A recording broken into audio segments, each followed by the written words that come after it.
দায়িত্বে আছেন তাহলে পদত্যাগ করেন। আপনি ডিন হিসেবে পদত্যাগ করেন আজকের এই ঘটনার জন্য। আমি লোক নিয়ে আসছি, আপনি পদত্যাগ করবেন কিনা এটা বলেন। এই কর্মসূচিকে কেন্দ্র করেও এই জাতীয় শক্তির কর্মসূচি কেন্দ্র করে এখানে বিদ্যুৎ অফ করে দেওয়া হয়েছিল। তো এখানে একজন ডিন এসেছিলেন সামাজিক বিজ্ঞান অনুষদের, তো ওনাকে আমি বলেছিলাম যে জিজ্ঞাসা করেছি যে ঢাকা বিশ্ববিদ্যালয়ে একই সময় দুইটা প্রোগ্রাম হচ্ছে, একটাতে স্বরাষ্ট্রমন্ত্রী অংশগ্রহণ করছে জাতীয়তাবাদী ছাত্র দলের, আরেকটাতে জাতীয় ছাত্র শক্তি আছে, এখানে জাতীয় নাগরিক পার্টি বিরোধী দলের প্রতিনিধি হিসেবে আমরা অংশগ্রহণ করছি, কথা বলছি, সেখানে যদি যথাযথভাবে সব আয়োজন থাকে এইখানে কেন থাকবে না, এবং সেটার দায় বিশ্ববিদ্যালয় প্রশাসন কেন নেবে না? এই ধরনের ঘটনা হচ্ছে বিশ্ববিদ্যালয় যে অগণতান্ত্রিক হয়ে যাচ্ছে সেটার নমুনা। বিশ্ববিদ্যালয়ে বিরোধী দলমতকে কতটুকু স্পেস দেওয়া হচ্ছে, গণতান্ত্রিক সহাবস্থান থাকছে কিনা সেটার নমুনা। এবং আমরা খুব পরক্ষণে একটা ম্যাজিক দেখলাম যে বিদ্যুৎ চলে আসলো। তো ঢাকা বিশ্ববিদ্যালয়ে এরকম ম্যাজিক চলে, তো সারা বাংলাদেশে আমরা জানি বিদ্যুতের সংকট। তো ঢাকা বিশ্ববিদ্যালয়ে এখন বিদ্যুতের সংকট, কয়েক ঘন্টা বিদ্যুৎ থাকছে না। বন্যায় আমরা দেখি এই ঢাকা বিশ্ববিদ্যালয়ে হাঁটু সমান পানি উঠে যাচ্ছে, হল থেকে ছেলেমেয়েরা বেরোতে পারছে না। ফলে বিশ্ববিদ্যালয় প্রশাসন প্রতি আমাদের আহ্বান থাকবে যে এটা কোনো গতানুগতিক সরকার না, গতানুগতিক কোনো সময় আমরা নাই যে ওনারা এখন নির্বাচিত সরকারের মাধ্যমে এসেছেন বলেই তারা গতানুগতিকভাবে বিশ্ববিদ্যালয় চালাবে, এটা ঢাকা বিশ্ববিদ্যালয়ের শিক্ষার্থীবৃন্দ কিন্তু মেনে নেবে না।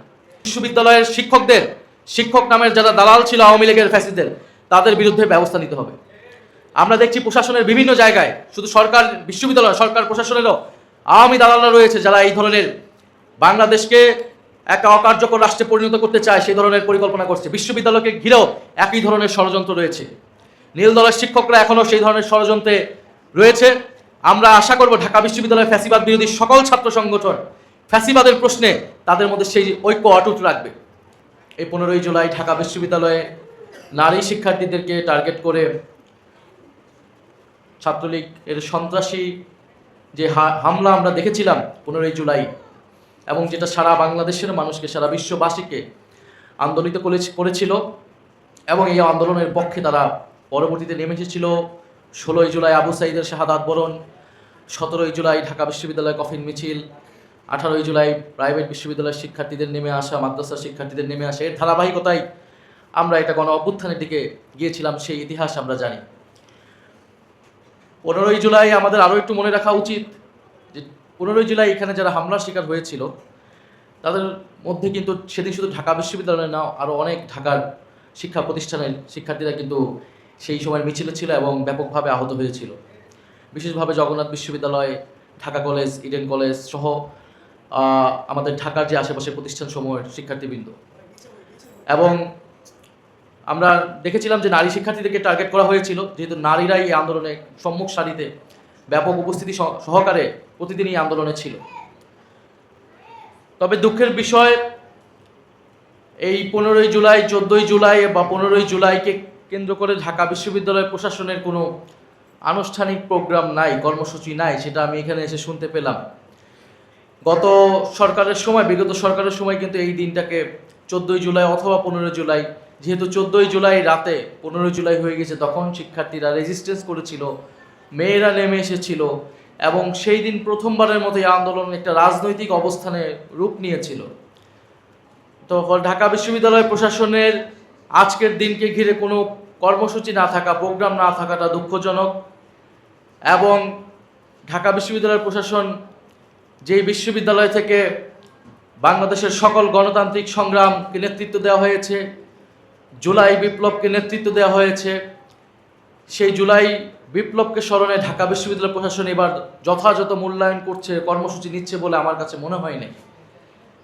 5ই আগস্টের দিনে তাদের কিছু প্রোগ্রাম আছে, এছাড়া পুরো মাসব্যাপী কিন্তু তারা কর্মসূচি নেয়নি। আজকে কর্মসূচি হয়েছে বিভিন্ন ছাত্র সংগঠনের, এবং আপনারা দেখেছেন যে আজকের এই কর্মসূচিকে কেন্দ্র করেও এই জাতীয় শক্তির কর্মসূচি কেন্দ্র করে এখানে বিদ্যুৎ অফ করে দেওয়া হয়েছিল।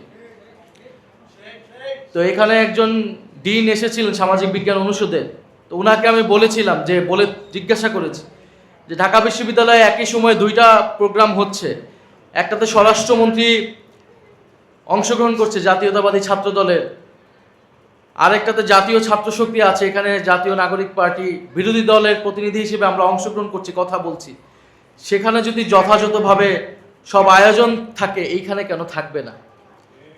এবং সেটার দায় বিশ্ববিদ্যালয় প্রশাসন কেন নেবে না? এই ধরনের ঘটনা হচ্ছে বিশ্ববিদ্যালয় যে অগণতান্ত্রিক হয়ে যাচ্ছে সেটার নমুনা। বিশ্ববিদ্যালয়ে বিরোধী দলমতকে কতটুকু স্পেস দেওয়া হচ্ছে, গণতান্ত্রিক সহাবস্থান থাকছে কিনা সেটার নমুনা। এবং আমরা খুব পরক্ষণে একটা ম্যাজিক দেখলাম যে বিদ্যুৎ চলে আসলো। তো ঢাকা বিশ্ববিদ্যালয়ে এরকম ম্যাজিক চলে। তো সারা বাংলাদেশে আমরা জানি বিদ্যুতের সংকট। তো ঢাকা বিশ্ববিদ্যালয়ে এখন বিদ্যুতের সংকট, কয়েক ঘন্টা বিদ্যুৎ থাকছে না। বন্যায় আমরা দেখি এই ঢাকা বিশ্ববিদ্যালয়ে হাঁটু সমান পানি উঠে যাচ্ছে, হল থেকে ছেলেমেয়েরা বেরোতে পারছে না। ফলে বিশ্ববিদ্যালয় প্রশাসন প্রতি আমাদের আহ্বান থাকবে যে এটা কোনো গতানুগতিক সরকার না, গতানুগতিক কোনো সময়ে আমরা নাই যে ওনারা একটা নির্বাচিত সরকারের মাধ্যমে এসেছেন বলেই তারা গতানুগতিকভাবে বিশ্ববিদ্যালয় চালাবে, এটা ঢাকা বিশ্ববিদ্যালয়ের শিক্ষার্থীবৃন্দ কিন্তু মেনে নেবে না। আমরা জুলাই গণ অভ্যুত্থান পরবর্তী বাংলাদেশে আছি, বাস্তবতায় আছি। অবশ্যই ঢাকা বিশ্ববিদ্যালয়ের শিক্ষার্থীদের সকল ধরনের নাগরিক এবং শিক্ষার্থী সুলভ সুযোগ সুবিধা নিশ্চিত করতে হবে, শিক্ষার মান উন্নয়নে যথাযথ ব্যবস্থা নিতে হবে এবং এই বিশ্ববিদ্যালয়ের গণতান্ত্রিক সহাবস্থান নিশ্চিত করতে হবে। বিশ্ববিদ্যালয়ে যে ছাত্র সংসদ নির্বাচন হয়েছে সেটার ধারাবাহিকতা রক্ষা করতে হবে। বিশ্ববিদ্যালয়ের ভিসি নিয়োগ, এই সরকার এসেও আগের প্রক্রিয়াতেই ভিসি নিয়োগ হয়েছে। দলীয় না নির্দলীয় আমি সে বিতর্কে যাব না। ভিসি বা শিক্ষকের রাজনৈতিক পরিচয় থাকতে পারে, কিন্তু আমরা জানি ঢাকা বিশ্ববিদ্যালয়ের ভিসি নিয়োগের একটা প্রক্রিয়া আছে। সিনেট থেকে 3 জনের প্যানেল রাষ্ট্রপতি বরাবর পাঠানো হয়, আচার্য বরাবর, আচার্য সেখান থেকে একজন বেছে নেয়। এবং আমরা ফ্যাসিস্ট আওয়ামী লীগের সময় একসময় দেখেছিলাম যে এই সময় সাদা দলপন্থী শিক্ষকরা বয়কট করেছে বিভিন্ন সময়, এবং নীল দলের শিক্ষকেরা তারা নিজেরাই ঐক্যমতে পৌঁছাতে পারতো না নিজেদের মধ্যে যে কে ভিসি হবে। তো সেই ভিসি নিয়োগ প্রক্রিয়াও সেই সময়েও বিতর্কিত ছিল। একটা ভিসি নিয়োগ প্রক্রিয়া যাতে আমরা একজন মেধাবী, আমরা একজন শিক্ষক পাই, শিক্ষার্থী বান্ধব শিক্ষক পাই ভিসি হিসেবে, সেটার জন্য ব্যবস্থা নেওয়ার কথা ছিল। সেই 73-এর অধ্যাদেশের ভিত্তিতে যারা স্বায়ত্তশাসিত আইন ঢাকা বিশ্ববিদ্যালয়ে পরিচালিত হয়। তো এবারের সরকারও কিন্তু সেই একই প্রক্রিয়ায় বিশ্ববিদ্যালয়ে ভিসি নিয়োগ হয়েছে। একই প্রক্রিয়ায় না, আসলে সিনেট থেকেও আসেন, এটা সরাসরি আচার্য রাষ্ট্রপতি তার ক্ষমতা বলে ভিসি নিয়োগ করেছে। অন্তর্বর্তী সরকারের সময় একটা জরুরি অবস্থা ছিল, তৎকালীন যেহেতু সকল ভিসি সেই সময় পালিয়ে গিয়েছে, বিশ্ববিদ্যালয়গুলো অকার্যকর, সেই সময়ে রাষ্ট্রপতি সরাসরি নিয়োগ করেছিল ভিসি বিভিন্ন বিশ্ববিদ্যালয়। কিন্তু এই সরকার নির্বাচিত সরকার, 5 বছরের জন্য নির্বাচিত হয়েছে। ফলে এই সরকারের সময় আমরা আশা করেছিলাম ঢাকা বিশ্ববিদ্যালয় সহ স্বায়ত্তশাসিত 4টা বিশ্ববিদ্যালয় এবং অন্য সকল বিশ্ববিদ্যালয়ের ভিসি নিয়োগের একটা সুষ্ঠু প্রক্রিয়া অবলম্বন করা হবে। একটা বাছাই কমিটির মাধ্যমে ভিসি নিয়োগ করা হবে, যেটা পৃথিবীর বিভিন্ন দেশে এইভাবেই গুরুত্বপূর্ণ বিশ্ববিদ্যালয়গুলোতে ভিসি নিয়োগ করা হয়।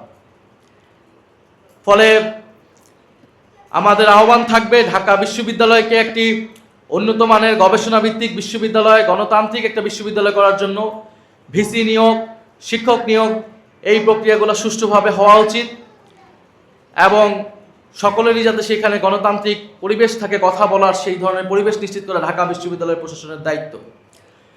দ্বিতীয়ত, 15ই জুলাইয়ের স্মৃতিচারণ অনেকেই করেছেন। আমি জানি না 15ই জুলাইয়ের যারা হামলা করেছিল সেই হামলাকারীরা কয়জন গ্রেফতার হয়েছে। ঢাকা বিশ্ববিদ্যালয় প্রশাসনের উচিত সেই তালিকা ছাত্রদের সামনে প্রকাশ করা এবং সেটার জন্য যথাযথ ব্যবস্থা নেওয়া। আগের সময় মামলা হয়েছে, আগের বিশ্ববিদ্যালয়ের ভিসিও সেই ব্যবস্থা নিতে পারে নাই।